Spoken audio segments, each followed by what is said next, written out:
C'est sur fond de bruit de bombes que les 27 chefs d'État et de gouvernement de l'Union européenne se réunissent ce jeudi à Bruxelles pour discuter de l'escalade des conflits au Moyen-Orient et en Ukraine. Tous les regards seront braqués sur le Premier ministre hongrois Viktor Orban, qui bloque depuis des mois un prêt de 90 milliards d'euros à l'Ukraine, destiné à financer sa guerre contre la Russie en 2026 et 2027.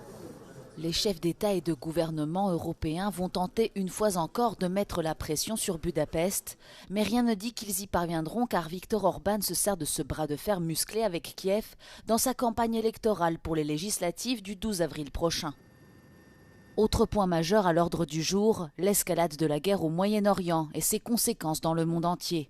Les 27 s'accordent sur le fait que les prix de l'énergie, qui restent élevés depuis la crise de 2022, constituent un problème majeur, mais divergent sur la manière de le résoudre. Pour compenser immédiatement la hausse des factures énergétiques, Bruxelles recommande au gouvernement soit de baisser les taxes, soit de mettre en place des subventions, deux mesures qui ont une incidence sur les recettes. La solution à long terme reste, elle, toujours floue, car les dirigeants restent profondément divisés sur la nécessité de réformes structurelles du marché de l'énergie.